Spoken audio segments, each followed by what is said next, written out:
¿Qué pedo, gente? Bueno, vamos a esperar un momento en lo que se juntan los demás para hablar de este rollo que se llama la deconstrucción, a ver qué onda. Pero mientras, les voy a contar por qué carajo quiero hablar de la deconstrucción.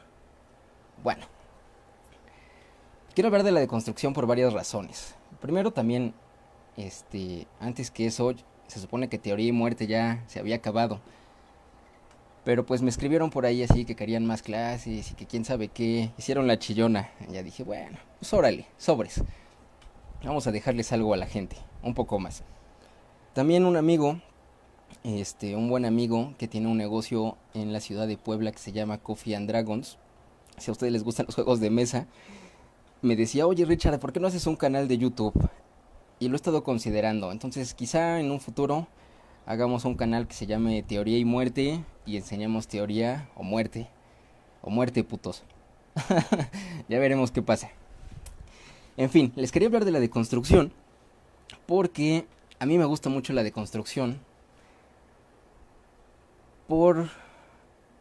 Bueno, ustedes sabrán que la deconstrucción la inventó un filósofo que se llama Jacques Derrida, el gran Jacques Derrida. Y resulta que Derrida tuvo alumnos, así que hicieron cosas por ahí en el mundo. Unos de sus alumnos importantes, por nombrar así un par, por el lado del feminismo, bueno, del feminismo, porque yo digo que es una deconstructora y no una feminista, está la maestra Helen Cixous. Quizá al final de esta clase hablemos un poco de Helen Cixous, que fue una alumna de Derrida. Otro de los alumnos de Derrida fue el señor Manuel Asensi Pérez, que se dedicó a la teoría literaria, y resulta que Manuel Asensi fue mi maestro. Entonces digamos que yo soy algo así como segunda generación de derridiano. Yo fui alumno del alumno de Derrida. Y eso me formó mucho a mí en pues digamos, en mis posturas teóricas e intelectuales. Y además de eso, también me gusta hablar mucho de la deconstrucción, porque la deconstrucción es un pensamiento muy menospreciado actualmente. Así todos dicen, es que Derrida es un pendejo. Derrida, todo lo que ese güey postula y así no sirve para nada. Nada más dice así puras incoherencias inentendibles. Y resulta que no es así. Derrida dice cosas así bien cabronas, pero como la gente es lerda, no comprende así lo que él quería decir. Entonces vamos a adentrarnos en este rollo de la deconstrucción. Bueno, antes, anuncio breve. También quiero hablar de la deconstrucción porque yo tengo muy fresco en este momento cosas de la deconstrucción, porque esta persona que les hablo, rock, mi maestro Manuel Asensi, de algún modo, bueno, yo he escrito un ensayo referente a la deconstrucción y a la teoría que él plantea. Ese ensayo se va a publicar en una revista que se llama, ya sé cómo se llama Cuadernos de Filología de la Universidad de Valencia. Y entonces ahí yo voy a publicar un ensayo que se llama Deconstrucción y Modelos de Mundo. En fin, por eso tengo fresco lo de la deconstrucción también. Entonces vamos a darle a este rollo de la deconstrucción. Entonces, como ustedes podrán preguntarse, así, puta madre, ¿qué verga es la deconstrucción? ¿Qué coño es la deconstrucción? Y si ustedes le preguntaran a Jacques Derrida, así, oye Derrida, ¿y qué es la deconstrucción? Derrida les diría, bueno, es que si yo les dijera qué es la deconstrucción, no se los estaría diciendo. Entonces, vientos. Oye, ya en serio, Derrida, danos una definición de lo que es la deconstrucción. Y él diría, la deconstrucción es... Destruir es cuando pierdes forma y fondo. Deconstruir es una forma de revisar el fondo. Y dices, ¿no hay una definición de la deconstrucción que no sea una metáfora? Y entonces Derrida nos diría, yo no siempre hablo con metáforas, aunque hable con metáforas. Entonces Derrida es muy confuso de entender porque tiene un lenguaje muy extraño, pero si lo entendemos, si hacemos un esfuerzo así en nuestra cabecita y pensamos, vamos a entender por qué Derrida dice esas cosas. Entonces, a ver, ¿qué es la deconstrucción? Si vieron el meme que publiqué en mi historia, salía Homero Simpson preguntándole a Derrida, Derrida, ¿la deconstrucción es un sistema de pensamiento? Y Derrida decía, bueno, es y no es. Usted me entiende. ¿Por qué decía eso? Porque la deconstrucción es un intento, por decirlo de esta manera, anárquico y revolucionario de cambiar las cosas en la teoría. Pero si nosotros queremos cambiar las cosas, no podemos recurrir a los mismos términos que se han usado para que las cosas sigan siendo como sean. En fin, ahorita vamos a entender eso.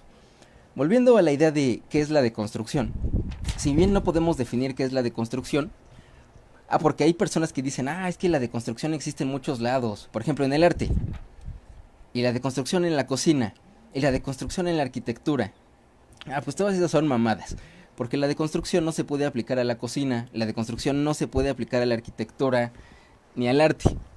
Se aplica a una misma cosa que puede manifestarse en la cocina, que puede manifestarse en el arte, que puede manifestarse en la literatura. Pero ¿qué es esa cosa? La deconstrucción, a lo que se aplica, así su objeto de estudio de la deconstrucción es la metafísica. Sí, la metafísica. Y otra vez surge otra pregunta. ¿Qué verga es la metafísica? Si alguna vez han ido a Sanborns, a esa tienda de los búhos, Sanborns, como se llame, bueno, ahí, en sus vidas, y han ido a su sección de libros horribles que venden, porque siempre venden mierda en los Sanborns, ¿no? Así, Paulo Coelho y esas cosas así de, los 4 acuerdos para que te ilumines y abras tu tercer ojo, y ese tipo de bullshit. Bueno, entre esa bullshit, a veces hay libros que dicen metafísica, 4 en 1, cosas así, y te dicen cómo abrir tus chakras. Bueno, eso no es metafísica. La metafísica, para Derrida, es... maldita sea, hace mucho aire aquí y se vuelan mis hojas. Bueno, la metafísica, para Derrida, o para el pensamiento derridiano, para la deconstrucción derridiana, es una forma de pensamiento que se sustenta, o más bien, que tiene 4 características fundamentales. 4. La primera característica del pensamiento metafísico es el binarismo. Derrida dice que todo el pensamiento metafísico se consolida a través de oposiciones binarias jerárquicas. Y ahí es donde todos empiezan a pensar, puta madre, sí, por eso me caga Derrida. Bueno, a ver, ¿a qué se refiere con oposiciones binarias jerárquicas? Para Derrida, una oposición binaria jerárquica es pensar en una oposición entre dos conceptos. Por ejemplo, el bien y por otro lado el mal. Lo bueno, no sé, lo justo y lo injusto. Lo correcto y lo incorrecto. O otras cosas, ¿no? Lo sano y lo insano. O pensando en otro tipo de binomios que afectan la vida social. Porque estos binomios afectan la vida social. Hombre-mujer. En la sociedad en la que vivimos actualmente se privilegia normalmente a la masculinidad sobre la feminidad. Y eso demostraría, bueno, el ejemplo de a lo que nos referimos con una oposición binaria jerárquica. Es una oposición porque son dos términos que se oponen, y es jerárquica porque se privilegia un término sobre el otro. Por ejemplo, se privilegia el bien sobre el mal, se privilegia el hombre sobre la mujer, se privilegia la justicia sobre la injusticia, se privilegia el orden sobre el desorden, y pasan este tipo de cuestiones. Y Derrida dice, bueno, esa es la primera característica que tiene el pensamiento metafísico. Y el problema que manifiesta el pensamiento metafísico es que nos jode la vida. Sí, amigos, la metafísica nos jode la vida. Si alguna vez han tenido problemas así estúpidos con su pareja, si alguna vez han estado tristes así en su casa o algo, es culpa de la metafísica. No del capitalismo, de la metafísica. ¿Por qué de la metafísica? Porque hoy hablamos de deconstrucción. ¿Por qué me refiero a que estos opuestos binarios nos joden la vida? Bueno, no sé si ustedes, así en su vasta cultura general, han oído hablar de un vato que se llama Platón. Bueno, Platón escribió un libro que se llama El Fedro, un diálogo, uno de los diálogos de Platón, en el cual, bueno, y otros, en el cual él habla de la idea del amor, y también habla de la idea de la esencia, del ser en sí mismo. Y dice que nosotros tenemos que privilegiar la esencia sobre la existencia, porque lo que importa de un individuo es su ser, lo que no cambia, lo que se mantiene estable. Eso es lo que dice Platón en su libro que escribió hace como 2000 años más o menos. Y fíjense que esas mamadas que escribió Platón no es lo mismo que nosotros repetimos en nuestros discursos amorosos cuando alguien nos dice, es que ¿por qué me amas? Y le dices, es que te amo por tu ser, por tu forma de ser. Eso es así, porque si nosotros le dijéramos, te hablo por tus tetas, o por tus nalgas, o por tu chile, o por lo que sea que amen a sus parejas, si dijéramos que los amamos por una parte de su cuerpo, ellos dirían, eres un cochino, sucio, solo me amas físicamente. ¿Por qué? Porque en nuestros patrones ideológicos ya está inscrita esa repetición metafísica que viene desde Platón. Dicen, verga, eso es lo que empieza a descubrir Derrida. Entonces, resulta que esto que Derrida llama oposiciones binarias jerárquicas son algo que producen, Derrida dice, son algo que producen textos, que producen historias. Por ejemplo, si ustedes piensan en la historia entre el bien y el mal, ¿cuántas historias no hay de eso, no? Así, Goku contra el mal. Naruto contra el mal. Otras así más épicas. Siegfried contra el mal. Siegfried, no el de los Caballeros del Zodíaco, ¿no? El de las sagas del Cantar de los Nibelungos. En fin. Estas historias se fundamentan en una oposición binaria jerárquica, que sería el bien y el mal. ¿Cuántas historias no hay del amor? Así, del amor romántico como este. Es que lo ama por su esencia y no por su corporalidad. Pues todas las que se imaginen. Crepúsculo, el reggaetón y la música, toda esa de amor se ha enriquecido a través de crear cosas a través de estos binomios jerárquicos. En fin, pues para Derrida, la característica fundamental de el pensamiento metafísico es fundamentarse en oposiciones binarias jerárquicas. Y entonces podríamos pensar, insisto, ¿y qué tiene de malo que haya oposiciones binarias jerárquicas? Digo, a mí me gusta ver Dragon Ball y la historia del bien y el mal, está chida, me la paso bien, ¿no? A mí me gusta ver así El Señor de los Anillos y ver la pelea del bien y el mal. Me gusta ver Harry Potter y ver la pelea del bien y el mal. Bueno, no importa qué mierda les guste ver, se va a sustentar en una posición binaria jerárquica. Y lo importante de lo que les quería señalar, ¿por qué las oposiciones binarias jerárquicas son peligrosas? Imagínense que alguien en algún momento de su vida escribió un libro que se llama Mi lucha, sí, Hitler, sustentado en la posición binaria jerárquica, puro impuro, y ese libro metafísico, sustentado en ese binomio, repercutió en cambios sociales a través de los cuales murieron millones de personas. Decimos, verga, sí, y Derrida diría, eso nos lo hizo la metafísica, porque la metafísica nos ha venido jodiendo desde Parménides, o desde antes. Mi ignorancia llega a Parménides, entonces yo diré que en Parménides. Si continuamos en nuestro recorrido a través de las características de la metafísica, nos vamos a dar cuenta, vamos a llegar a la segunda característica. La segunda característica es lo que Derrida llama el significado trascendental. ¿Qué es el significado trascendental? Si recuerdan la clase de Saussure, el significado es una de las partes del signo lingüístico, la parte de arriba, espero que se acuerden. Y si no, pues ya, se jodieron. Vean el video. Entonces el significado, al ser una de las partes del signo lingüístico, acuérdense, se refiere a los conceptos que tenemos en nuestra mente. Pero Derrida dice, pero el significado trascendental se va a referir a un concepto que va a ilusoriamente dotar de significado a todos los otros conceptos que existen en un sistema. Ahora vamos a pensar en esto. Imagínense que ustedes creen en Dios. Así existe Dios. ¡Pam! Y creó el mundo.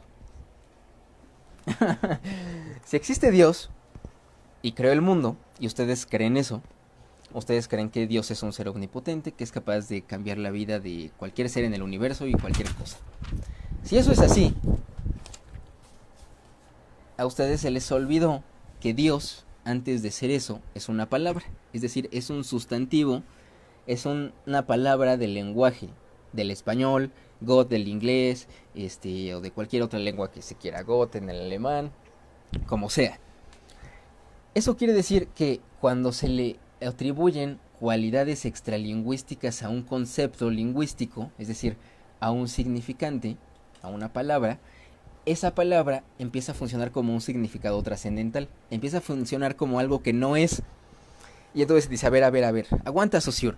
Cuando tú dices que el significado es los hechos de conciencia que acontecen en el interior de la mente de un sujeto, se te está olvidando que significado es, antes que nada, un sustantivo, una palabra de la lengua. Entonces tú estás ocupando en tu definición algo, digamos, que no has demostrado dentro de toda tu teoría. Se está contradiciendo Saussure. ¿Por qué se está contradiciendo? Porque él está utilizando la palabra significado de la misma manera que un creyente utilizaría la idea de Dios. Por eso se llama el significado trascendental. Es cuando un teórico o una persona, un individuo, le atribuye cualidades extralingüísticas a un concepto que solamente es eso, un chingado concepto, una palabra. Tomen agua, hidrátense. Entonces, para Derrida, la segunda característica del pensamiento metafísico es el significado trascendental. Y el significado trascendental va a ser esta palabra desnaturalizada que va a servir para soportar una oposición binaria jerárquica. Entonces, imagínense que hay personas primitivas, porque yo conozco personas primitivas, así que dicen, es que el hombre es superior a la mujer porque la Biblia dice, y como la Biblia es la palabra de Dios, y ahí, ¡pam!, oposición binaria jerárquica, hombre-mujer, soportada en el significado trascendental de Dios, al colocar la idea de Dios como el soporte del discurso divino de la Biblia. Entonces la función del significado trascendental es esa, soportar un determinado binarismo y justificar que esa metafísica se siga consolidando. La tercera característica del pensamiento metafísico es la arqueología, o lo que Derrida llama la arqueología. La palabra arqueología proviene del griego arqueos, que significa origen. Entonces la arqueología sería algo así como el estudio de los orígenes, o el estudio de las causas originarias. A ver, vamos a regresar al ejemplo de Dios, y también vamos a tomar el ejemplo de un escritor. Si nosotros pensamos que Dios realmente existe, eso quiere decir que el origen de todas las cosas estaría en Dios. Y Dios, al ser el origen del universo, sería su principio arqueológico. No habría más verdad originaria que ese punto, y no habría ninguna otra posible interpretación sobre el origen del universo. En ese sentido, las arqueologías son una clausura interpretativa porque hacen que no podamos interpretar más allá de lo que ese origen determinado, metafísico y ficticio, soporta. Antes de ir al ejemplo del escritor, se me ocurre otro ejemplo en este momento que me parece bueno. Vamos a pensar en la posición binaria homosexual-heterosexual, donde normalmente se privilegia el heterosexual sobre el homosexual. Si nosotros pensáramos, si fuéramos gente metafísica imbécil, y pensásemos que los heterosexuales son mejores que los homosexuales, y dijéramos, es que en la naturaleza no hay homosexualidad, carnal, o alguna pendejada de ese tipo. Al afirmar que en la naturaleza no existe la homosexualidad, o si existe o lo que sea, pero en este caso no existe, o dijéramos que no existe, estaríamos colocando al origen de la oposición binaria heterosexual-homosexual sobre el principio arqueológico de la naturaleza. La naturaleza como causa originaria estaría soportando esa idea binarista de que la heterosexualidad es mejor o privilegiada que la homosexualidad. En ese sentido, noten cómo la arqueología o la necesidad de buscar un sentido originario a algo está en el sentido de seguir soportando la oposición binaria jerárquica metafísica. Por eso la arqueología es otro de los principios de la metafísica. Y como cuarto punto y último elemento metafísico, tenemos la teleología. La teleología y la arqueología en realidad están conectadas. Si ustedes tienen la idea de un ouroboros, de una serpiente así que se muerde la cola y es un círculo infinito, eso hacen la arqueología y la teleología. La teleología, o la palabra teleología, proviene del griego teles, teleos, lejos, y logía, estudio. Entonces la palabra o la teleología significaría algo así como el estudio de las causas finales, o de las causas últimas, o algo así. La teleología se referiría a una clausura interpretativa, o a una clausura epistémica, o a una clausura de cualquier tipo, que cerrara las interpretaciones posibles sobre un determinado objeto, texto, lo que se quieran imaginar. ¿Por qué? Ahora sí tomemos el ejemplo del escritor. Imagínense recuerden cuando iban en la prepa o ahora que van en la universidad o donde sea que estén estudiando y su maestro imbécil les dice, ¿qué es lo que quiso decir el autor? Y ustedes pueden pensar, pues puta verga, ¿cómo carajo voy a saber lo que quiso decir el autor? Seguramente lo que quiso decir es, ojalá que esta mierda se venda porque tengo que comer. En fin, no podemos saber lo que quiso decir el autor. Y si pudiéramos saberlo y dijéramos, es que el autor lo que quiso decir es esto, como si esa fuera la única interpretación posible de un texto, estaríamos cerrando todas las otras posibles interpretaciones que existen. Es decir, así lo que quiso decir verdaderamente Dalí en los relojes es que los burgueses son unos pendejos. Y él lo dijo, entonces nadie más puede interpretar otra cosa diferente.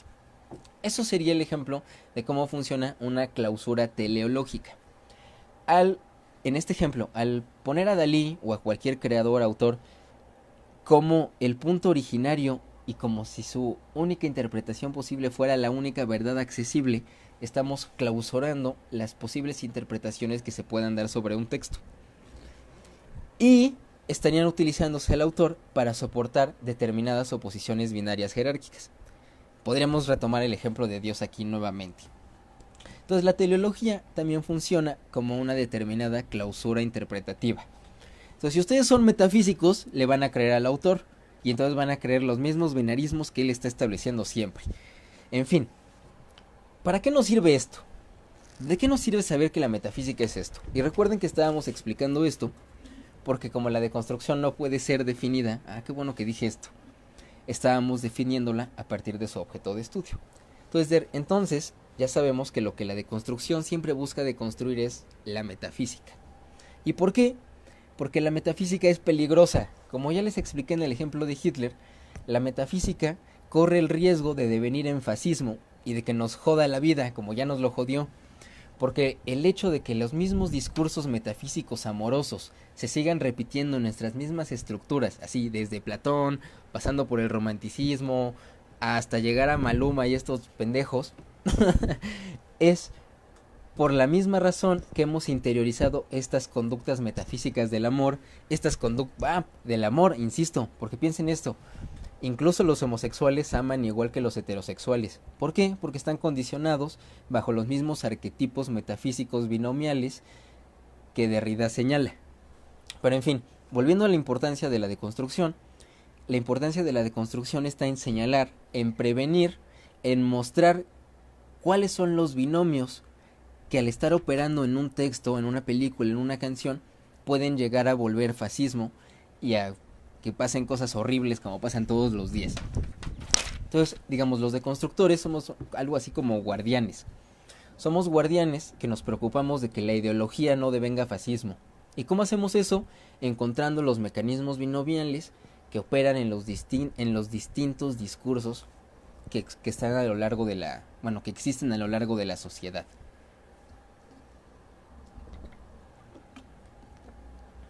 Y ahora les quería decir, si regresamos al principio, ¿se acuerdan que yo les dije que Derrida decía, Derrida, ¿qué es la deconstrucción?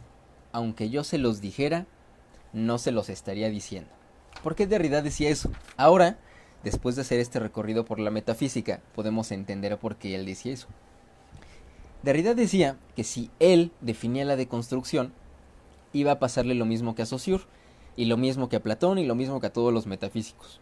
Él no podía definir la deconstrucción, porque si la definiera, estaría colocando algunos conceptos en posición de significado trascendental. Entonces, si él definiera la deconstrucción, en realidad no la estaría definiendo, porque estaría haciendo la misma repetición metafísica que Saussure, que Platón y que todos estos hicieron al trabajar con estos mecanismos binomiales. Entonces, por eso Derrida decía, aunque yo les dijera que es la deconstrucción, no se los estaría diciendo, porque no se los puedo decir, porque la metafísica me impide a mí comunicar que es ella misma y que intento destruirla. También por eso Derrida ocupa todo este lenguaje paradójico, tacha las palabras. Si alguna vez han leído a Derrida, hay palabras así que las tacha, usa muchos paréntesis, cursivas, comillas y muchas cosas así, porque él se da cuenta que muchas palabras que él ocupa tienen la posibilidad de recaer, de devenir significados trascendentales. ¿Y cómo previene eso? Escribiendo raro. Porque si yo ocupo el lenguaje de una manera en la que sea en cierta forma incomprensible para algunos iluminados como yo sí le entendemos. Ya les conté mi sueño de Derrida, ¿no? Pero bueno, si ocupo este lenguaje complejo, es para tomar más distancia de toda esta carga metafísica y poder adentrarme e intentar deconstruirla. Y vuelvo a esto. ¿Qué es deconstruir? Deconstruir es desmantelar estos mecanismos binomiales, ya sea el binomio, estos mecanismos metafísicos, ya sea el binomio, el significado trascendental, la arqueología o la teleología. Y si yo logro, si yo logro desmantelar, deconstruir algunos de estos pilares que soportan la metafísica dentro de un discurso, estoy haciendo deconstrucción. En este punto, vale la pena dedicar unas palabras a cómo deconstruir. Porque si ya está chingón, voy a deconstruir la metafísica. Y voy a deconstruir los binomios y el significado trascendental. ¡A huevo! Soy la verga. Y viva V de Vendetta y no olviden el 5 de noviembre, ¿no? Viva la revolución. Pero ¿cómo carajo hago la deconstrucción? Porque la deconstrucción no es un método, diría el maestro Derrida. No, la deconstrucción no es así como algo que te puedan enseñar tus profes lerdos en la uni. No, porque la deconstrucción, diría el maestro Derrida, es un acto de amor. ¿Y por qué la deconstrucción es un acto de amor? Derrida dice, la deconstrucción es un acto de amor porque solo puedes deconstruir lo que tú tienes muy cerca de ti, porque es lo que conoces bien. Y lo que conoces bien es lo único que puedes desarmar. Entonces Derrida dice, solamente puedes deconstruir cosas que sean muy cercanas a ti, que estén muy cercanas a ti. También les quería contar, qué bueno que tengo mi libro en la mano, si a alguien le interesa, para esta clase, estoy hablando un poco de márgenes de la filosofía, pero sobre todo del gran libro de Derrida y mi favorito, y el odiado por todos, de la gramatología, que es un libro así, si ustedes quieren así romperse la cabeza, sentirse idiotas o volverse locos, léanlo, los invito. O si ustedes dicen, sí, soy la verga, órale, léanle a Derrida y después vienen chillando.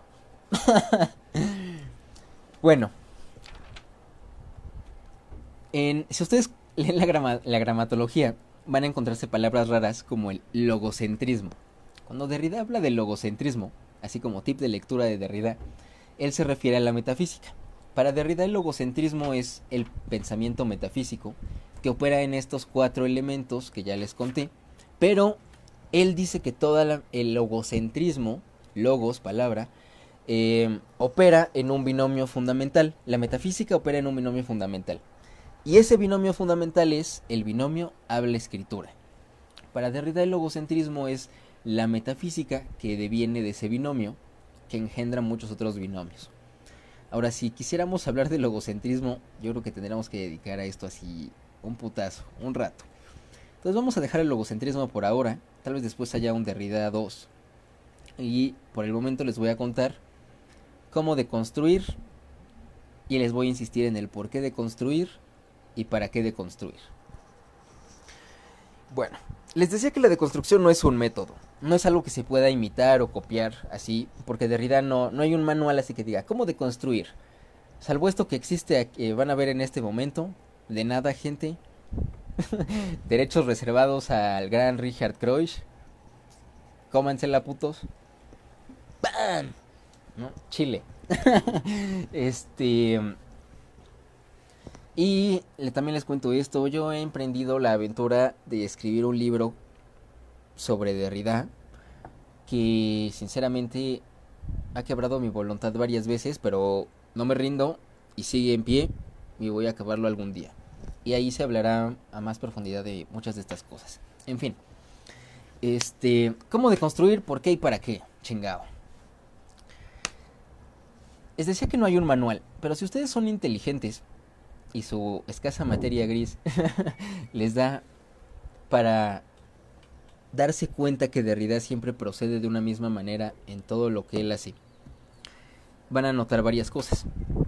Lo primero es que Derrida siempre trabaja, digamos, a la sombra de otro texto.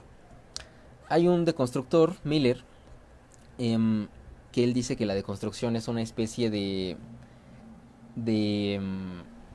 ¿cómo se llama? De enredadera que crece alrededor y junto con otra planta. ¿Por qué este teórico dice eso? Él dice que la deconstrucción es una enredadera que crece alrededor de otra planta, porque la deconstrucción siempre crece alrededor de otro texto. La deconstrucción no es una teoría que salga así sola. De ahí que mucha gente critica a Derrida y le digan, es que todos hacen cosas y tú nada más estás ahí criticando a la gente. Porque la deconstrucción es eso, la deconstrucción es una crítica anárquica que lo que pretende es deconstruir las bases teóricas de algo para dejar el campo llano y que florezca algo nuevo. Pero eso nuevo depende de alguien más, ¿no? A la verga, nosotros somos deconstructores, ¿no? No jardineros. Entonces ya que las cosas crezcan, le corresponderá a alguien que no sea un deconstructor. Entonces les decía, si ustedes leen a Derrida, se van a dar cuenta que él casi siempre procede de la misma manera a lo largo de otro texto. Siempre de otro texto. Por ejemplo, nota sobre una nota de Ser y Tiempo. Es decir, un texto que habla de Martin Heidegger, ¿no? O La Différance, que habla, bueno, es la diferencia, la Différance, que habla de lingüística y habla de Saussure y habla de algunas otras cosas. También podríamos hablar de lingüística y gramatología, donde habla de Saussure.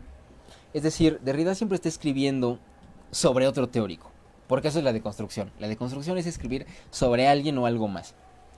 Y siempre lo primero que se tiene que hacer cuando se hace deconstrucción es, y ese es el primer secreto de la deconstrucción, ¿sí? El regalo místico de Richard Dalmuno, es que tenemos que identificar el binomio. Es decir, cuál es el binomio bajo el cual está operando un determinado texto. Nosotros, o bueno, yo siempre le digo esto a la gente, identificar el binomio es relativamente fácil. Si somos capaces de ver realmente de qué trata una historia, vamos a identificar rápidamente el binomio. Como los ejemplos que les daba de Dragon Ball y esas cosas. ¿De qué trata Dragon Ball? Del bien y el mal. ¿De qué trata Batman o el Joker? De la locura contra la cordura. Binomio. ¿De qué trata Tarzán? Del buen hombre contra el mal hombre. Rousseau, por ejemplo, hay una clara referencia a Rousseau, el buen hombre y el mal hombre. Ahí hay una tesis para alguien. De nada, gente, váyanse a la verga, ¿no? En fin, se recuerdan la tesis de Rousseau y el buen hombre, ¿no? El buen hombre es el salvaje, el mal hombre es el civilizado. Y ahí hay un binomio, nuevamente. Entonces siempre lo primero que debemos hacer cuando hacemos deconstrucción es detectar el binomio sobre el que opera un texto. Eso es lo que dice, lo que tendríamos que hacer siguiendo los pasos del gran maestro Jacques Derrida. Identificar el binomio bajo el cual opera un texto.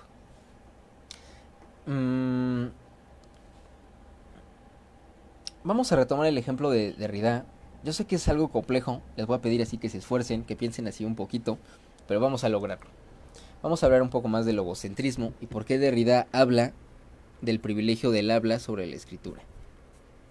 ¿Por qué? Porque el segundo paso de la deconstrucción es invertir el binomio, es decir, lograr que el componente marginado, el feo, el que no queremos, se vuelva el privilegiado y el privilegiado se vuelva el feo.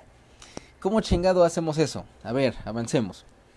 Cuando Derrida lee a Saussure, él dice es que Saussure dice que tenemos que estudiar al habla y no a la escritura, porque el habla está más cerca de la mente de los individuos y la escritura está más lejos, porque los individuos primero aprenden a hablar y luego a escribir, porque la escritura es la representación del habla. Y él dice, y ahí como que se empieza a parecer a Platón, pues que es como si el habla, esa entidad incorpórea, la esencia del individuo, porque el habla no se ve, vinculada a los pensamientos. Platón diría vinculada al alma, Aristóteles también. Está más cerca de mí que la escritura, que es como el cuerpo del habla, es la parte física de la voz, de los sonidos. Es como si esa parte física otra vez no importara, como las chichis, así, cuando le dices a tu novia, es que te amo por tu ser, no por tus chichis, lo corpóreo no importa. Es como si la escritura fuera algo malo. Entonces para Saussure la escritura es algo malo, según Derrida.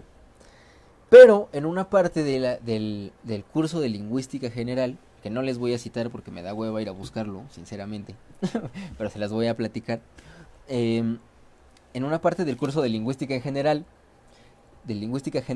Saussure dice, es que el habla, la escritura opera bajo el mismo sistema de diferencias que el habla. Es decir, Saussure dice, el habla y la escritura son iguales en un punto. Son exactamente iguales porque si recuerdan que la lengua funciona bajo un sistema de diferencias, Saussure, recuérdenlo, él dice, ese mismo sistema de diferencias es igual en el habla y en la escritura. Y ahí Derrida dice, a ver, aguanta. Tú, Saussure, el que dices que la escritura es mala y culera y que no debemos estudiarla, solo el habla, estás diciéndome que son iguales. Y entonces dice, ahí podemos invertir el binomio. Porque si la escritura y el habla son iguales, podríamos decir que, atención, así como el habla es así como la escritura es una forma del habla, podríamos decir que el habla es una forma de la escritura. Es decir, como si le diéramos la vuelta al binomio habla-escritura. Lo volteáramos. Y ahora es diferente. A lo mejor es difícil esto. Si les cuesta comprenderlo, ven este video cuantas veces sea necesario. Los invito. Sobres. Pero en fin, la inversión del binomio consiste en eso. Hay un momento en todos los discursos, dice Derrida, en el cual son inestables. En el cual el teórico, autor o cualquier persona que esté diciendo lo que esté diciendo, hay un punto donde su argumentación falla. Y si es un texto que nosotros amemos, que tengamos muy cercano a nosotros, vamos a conocer también la estructura de ese discurso, de ese texto, que vamos a poder detectar esas pequeñas fisuras a través de las cuales empezar a deconstruir, a invertir el binomio en este caso. En el texto Nota sobre una nota de Ser y Tiempo, cuando Derrida deconstruye a Heidegger, él, a través de una nota al pie de Heidegger, ahí se introduce él cita esa cita, Derrida, porque en esa cita él cree que Heidegger tiene un punto de debilidad en toda su argumentación teórica. Entonces, para Derrida, o para hacer deconstrucción, para invertir este binomio, siempre tenemos que identificar esa parte débil del discurso, y en esa parte débil donde el autor se contradice, porque siempre la hay, maldita sea, ¿y por qué? Porque la gente es pendeja. Somos humanos, ni modo. Entonces hay que encontrar esas fisuras, y en esas contradicciones que señala el autor, ¡pam!, nos metemos y empezamos a mostrar cómo su discurso, cómo lo que él quería decir no es lo que él quería decir, cómo la empieza a cagar.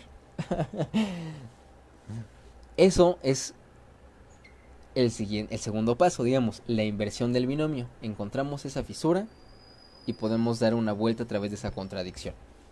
Y el tercer y último paso, digamos, con esto finalizaría el no método deconstructivo, porque insisto, la deconstrucción no es un método. Sería la producción de un concepto indecidible. ¿Qué verga es un concepto indecidible? Un concepto indecidible es un concepto que no es decidible. Gracias, Richard.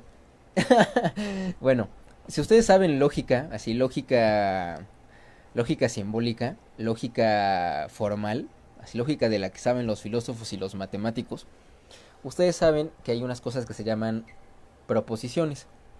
Y las proposiciones son enunciados que tienen un valor de verdad. Por ejemplo, está lloviendo. Está lloviendo puede ser una frase verdadera o falsa. El cielo es verde. El cielo es verde puede ser una frase verdadera o falsa. Estas son proposiciones decidibles. Una proposición decidible es que puedes decidir si es verdad o es falsa. Ahora, Derrida, él no hace proposiciones, él crea conceptos indecidibles. Eso es que no son ni verdaderos ni falsos, y son una cosa y son otra al mismo tiempo, y son cosas raras. Un concepto indecidible es indefinible, por decirlo de algún modo. Y toda la teoría de Derrida está plagada así de conceptos indecidibles. Así el logocentrismo, el parergon, la diseminación, la difference, no sé, un chingo. ¿A qué se refiere Derrida o de qué habla cuando habla de cosas indecidibles? Volvemos con el habla y la escritura. Derrida dice, y aquí ya podemos dar un brinco así muy rápido. Si el habla y la escritura comparten algo entre ellos dos, que es el sistema de diferencias puro, quiere decir que entre ellos dos hay algo que es igual. Y eso algo que es igual es una matriz compartida. Es algo que no es ni hablar ni escribir, pero al mismo tiempo es hablar y escribir. Esa cosa rara, que no es ni hablar ni escribir, pero es hablar y escribir, Derrida la llama la archiescritura. Archiescritura. Para Derrida la archiescritura es el sistema de diferencias puro, que es hablar, porque cuando hablas hay sistema de diferencias, que es escribir, cuando escribes hay sistema de diferencias, que es hacerle así a la gente que odias, porque aquí hay sistema de diferencias, que es hacerte un tatuaje, porque ahí hay sistema de diferencias, que es mamar culo, porque ahí hay sistema de diferencias, porque todos los actos expresivos del hombre están simbolizados y expresados a través de un sistema de diferencias. Entonces, un concepto indecidible, en este caso la archiescritura, no es ni hablar ni escribir porque excede al habla y a la escritura, va más allá de ellos, pero es hablar y escribir porque los engloba a ellos. Para Derrida eso es un concepto indecidible. Nosotros haríamos deconstrucción al producir un concepto indecidible a partir de analizar un determinado binomio de un texto. Cuando lográsemos producir un concepto indecidible de esta manera, habríamos logrado hacer deconstrucción de alguna manera. Ahora bien, antes de avanzar un poco más en esto, así para relajarnos un poco, bueno, voy a tomar agua. Pero ¿por qué hoy a las 6? Bueno, también hoy estuve pensando, dije, bueno, es que la gente normal, en sus vidas normales, les gusta ir a lugares horribles, conglomerado de gente estúpida, escuchar gente horrible y a moverse de forma obscena. Y a moverse de forma obscena, amigos. Verga, se fue la luz en mi casa. Bueno, no hay pedo. Y a moverse de forma obscena. O sea, salieron a bailar a irse de fiesta. Y dije, pues hoy es viernes, vamos a la fiesta de la deconstrucción con Richard, a huevo, güey. ¿Qué hace Richard los viernes en la noche? ¿Qué hago? Me siento frente al muro y hablo de deconstrucción. No. Mientras les platico mi sueño, se los repito otra vez. Les conté cuando, bueno, no sé si se les había narrado en los videos anteriores, que una vez soñé que iba en un avión e iba con Jacques Derrida. Y él iba así junto a mí. Y entonces yo me volteaba y le decía, oye Derrida, ¿qué es la difference? Y él me decía, la difference es la constitución vacía del objeto. Y me desperté. Así como, tuve una epifanía. Y me dio el aire. Oh, ¿y esta rosa? No. En fin, ese fue mi sueño con Derrida. La difference es, siguiendo en esta fiesta de la deconstrucción de viernes por la tarde. Wow, saquen su pomo, amigos. La difference es uno de los conceptos indecidibles más famosos de Derrida, y por eso vale la pena dedicar unas palabras a ello. La archiescritura, si bien ya la comprendimos, que es ese sistema de diferencias puro, que no es ni hablar ni escribir, pero es hablar y escribir. Espero que se vayan familiarizando con esta forma de hablar. Es una versión, digamos, concreta, o de algún modo concreta, de lo que va a ser la différance, porque la différance va a ser un sistema de diferencias, pero trascendental. Porque Derrida, cuando empieza a analizar el funcionamiento del lenguaje, dice, a ver, pensemos esto. El lenguaje opera mediante un sistema de diferencias puro, no porque lo digo yo, lo dice Saussure y un chingo de lingüistas. Y cuando yo trato de definir algo, no me queda más que definirlo por su opuesto. Bueno, al final de cuentas en algún punto llegaré a definirlo por su opuesto. Y noten esto. Cuando yo hago una diferencia entre el bien y el mal, por ejemplo, podría decir la diferencia entre lo correcto y lo incorrecto, lo justo y lo injusto, lo bello y lo feo, lo que sea. Cada vez que yo tratara de ir comprendiendo estos conceptos, el bien y el mal, yo estaría creando una distinción cada vez más lejana. Aunque me ocupara de cosas concretas como niño y niña, si cuál es la diferencia entre niño y niña, y recordando a una pendeja de algún momento, el mundo en que habitan. La diferencia entre niño y niña, o entre macho y hembra, es la vulva y el pene. La vulva y el pene. Piensen en esa diferencia. Y si nosotros los definiéramos, sería la diferencia entre el exterior y lo interior, entre lo visible y lo invisible. Y cada vez que tratáramos de hacer una aproximación para definir estos conceptos, se irían distanciando cada vez más y más, y se irían más lejos y más lejos. Eso quiere decir que la diferencia, que la diferencia que subyace a la definición de cualquier concepto dentro del lenguaje no crea más que una separación entre ellos. Eso es un primer momento para entender la différance. La différance es diferencia en francés, pero mal escrito, pero se refiere a diferencia en francés. La otra forma de comprender la diferencia es que si pensamos en una posición binaria en especial, la posición binaria entre diferencia e identidad, así, diferencia por un lado, lo diferente, y por otro lado lo igual, lo idéntico, eso es un binomio, dice Derrida. Pero resulta que entre la diferencia y la identidad, ¿qué hay? Una diferencia. Es decir, es como si hubiera dos diferencias. Tus transmisiones son mi porno. Verga, güey. A huevo, güey. Eso me late, güey. Me gustan ese tipo de comentarios, amigos. En fin. Siguiendo con estas conversaciones pornográficas de deconstrucción, la différance sería esa diferencia trascendental que existe entre diferencia e identidad. Es decir, hay dos diferencias, una chiquita en el binomio, lo diferente y lo igual, y entre ese binomio está esa diferencia fundamental que subyace, que hace que se diferencien todos los demás conceptos y que diferencia la diferencia misma. ¿Qué? Sí, amigos, así respiren, inhalen, abran su tercer ojo. Es como si hubieran... Vamos a tratar de hacer un dibujo, amigos, a ver si con esto queda más claro. Solo esto de la diferencia. Me caga. Es que este aire está bien chido, pero me vuela las hojas. A ver, así, amigos, a ver. Diferencia. Y del otro lado tenemos la identidad.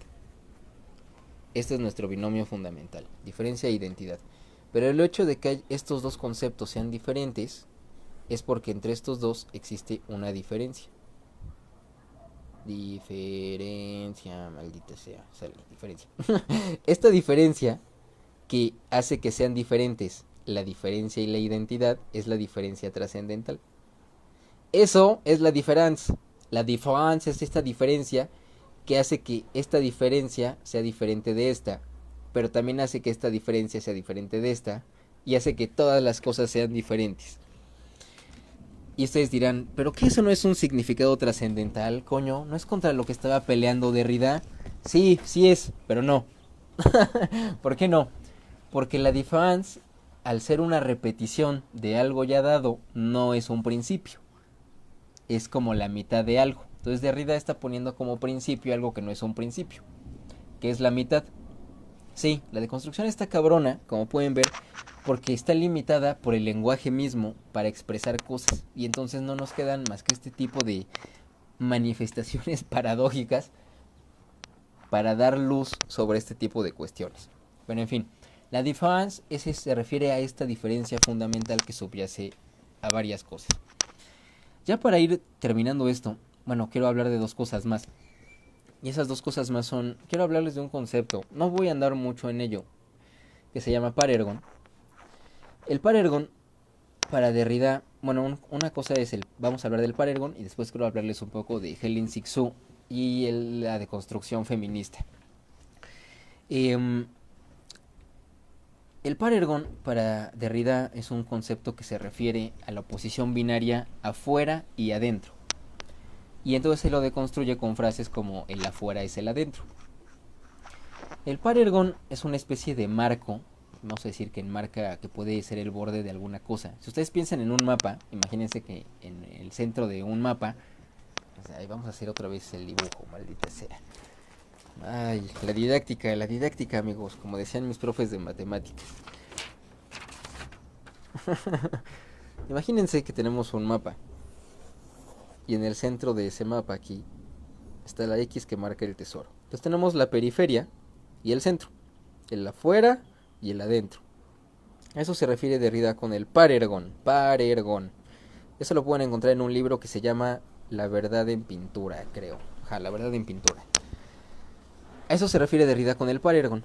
Ahora veres, antes de que volvamos al mapa del tesoro del parergon, les voy a contar cómo entendí esto yo del parergon.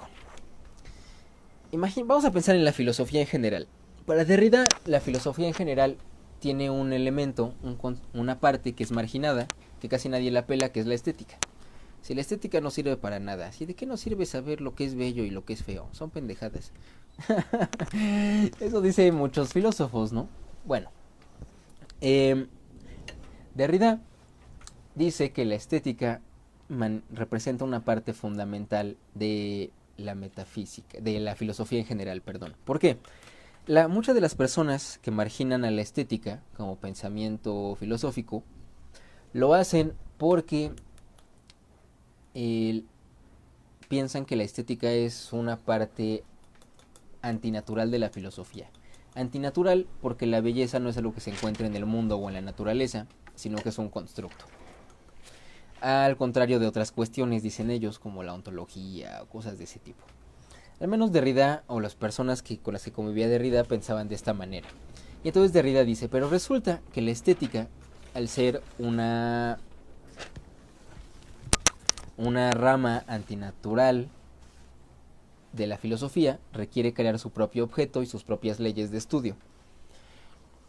Y Derrida dice, pero no resulta en realidad que esa parte fea que nadie quiere, esa parte del mapa, digamos, si regresamos al mapa, esa parte fea, aquí digamos la estética, de estética, que nadie quiere, porque acá está, aquí en la X, en el tesoro, tenemos la ontología, tenemos la lógica, no sé, tenemos cosas importantes, amigos, digamos. Y acá afuera está la estética, que como no existe la belleza en el mundo y requiere crear sus propias leyes y justificaciones allá lejos, en la periferia. Y Derrida dice, pero resulta que la ontología y la lógica pues también son cosas antinaturales, ¿no? Es decir, los perros no se preguntan sobre el chingado ser, ¿no? Tampoco los conejos ni las gallinas. Preguntarnos sobre la esencia de las cosas es construir de alguna manera nuestros propios objetos y nuestras propias preguntas. Y entonces él dice, entonces resulta que esa parte fea de la filosofía, esa parte que nadie quería, esa forma en la que está operando la estética, es la misma forma en la que está operando todo de aquí. Es decir, es como si esta parte, chiquita, de fuera del mapa, que nadie pelaba, fuera en realidad el centro. Pero nadie se daba cuenta. Es como si ese elemento periférico, que es la estética, al crear su propio objeto y regirse por sus propias leyes, y al tener estos mecanismos de funcionamiento, funcionara de igual manera que todas las otras maneras. Es decir, aquello que es periférico, en realidad es el centro. Y eso que en realidad es el centro, en realidad es periférico. Eso es a lo que se refiere Derrida con el parergon. El parergon, por eso el afuera es el adentro. O la periferia es el centro. O lo que sea. Cómansela, ¿no? ¿Esto qué tiene que ver? ¿Y por qué había que hablar del parergon antes de hablar un poco de Helen Sixu? Helen Sixu, vamos a pensar que ese mismo dibujito que hice va a representar la mente de una mujer y de un hombre, pero por el momento de una mujer. ¿Quién es Helen Sixu? Helen Sixu es la deconstructora feminista. Las feministas dicen que es feminista, la gente importante como yo dice que no es feminista, que es una deconstructora, ¿no? este, pero las feministas se han encargado de ocupar sus discursos para otras cosas. En fin, ¿por qué digo que es deconstructora? Porque hace deconstrucción, solamente que ya se ocupa de un binomio fundamental diferente, que es hombre-mujer. Si quieren leer de Helen Sixu, les recomiendo un libro que se llama La sonrisa de Medusa o La risa de Medusa, algo así. Ese es su gran libro, que es un libro narrado en primera persona, y parece así que es como una especie de novela, donde ella narra todas sus experiencias de autoconocimiento a lo largo de una época de su vida, pero desarrolla varios planteamientos que ponen en crisis nociones de la sexualidad que tenemos. Pero lo interesante de Helen Sixu es que opera, toda su teoría se va a basar en la forma en la que Derrida construye la idea del par ergon. Helen Sixu es una hija del par ergon, por decirlo de algún modo. Entonces vamos a pensar esto. Imagínense que la idea de la feminidad y la idea que las mujeres tienen de la feminidad, si es verdad que han vivido oprimidas desde la masculinidad, desde hace, no sé, digamos, por la tradición histórica, resulta que la idea de la feminidad que se ha construido es una idea de la feminidad que de dónde viene. Es una idea de la feminidad que se ha construido a través de la masculinidad. Es decir, las mujeres saben ser mujeres porque los hombres les han dicho cómo ser mujeres. Y eso sigue siendo así que uno de los elementos ideológicos fundamentales de la feminidad sigue siendo pues el narcisismo y el goce de la belleza y del ser deseado ante el otro. Freud, Lacan, y si no me creen, chinguen a su puta madre, ¿no? En fin. Pero resulta que esas ideas de la feminidad, que digamos que se siguen llevando a cabo actualmente, insisto, se han construido desde una masculinidad. Entonces, si hiciéramos un dibujito, diríamos que así. Si esta fuera la mente de una mujer, hay una idea de la feminidad, de lo femenino. Pero esa idea de la feminidad se engendró a partir de una idea exterior, que digamos sería el cerebro de un hombre. Chéquense mis cerebros, están de huevos, güey. En fin, que es un cerebro masculino. Este pensamiento masculino que ha creado el pensamiento femenino es como se ha creado la tradición de la feminidad hasta este momento. Pero eso quiere decir... Ay, a ver, nuevo dibujo. Ay. Que si la feminidad se ha construido desde una masculinidad, es porque en esa... Ay, maldito cable, puta madre. Es porque esa masculinidad, o dentro de esa masculinidad, hay que una feminidad interna que engendró esta masculinidad, que engendró esta feminidad. Es decir, si los hombres fueron capaces de pensar una feminidad, es porque dentro de ellos mismos ya hay una feminidad plena. ¿Se acuerdan de Lacan, cuando decíamos que todos éramos mujeres? Se parece mucho, ¿no? Helen Sixu también está influenciada por Lacan. Eso quiere decir que, nótense, la posición binaria hombre-mujer, donde hay una distinción entre la masculinidad y la feminidad, en realidad es una oposición binaria que se puede deconstruir, se desmantela, al notar que la masculinidad misma se engendra en una feminidad y que la feminidad misma se engendra en una masculinidad. Es decir, que son elementos complementarios. La forma más clara de tener una idea de qué es la deconstrucción es tener en mente el yin y el yang. Si ustedes se iluminan y comprenden el yin y el yang, van a comprender mejor lo que es la deconstrucción. En fin, ¿por qué quería hablar de Helen Sixu al final?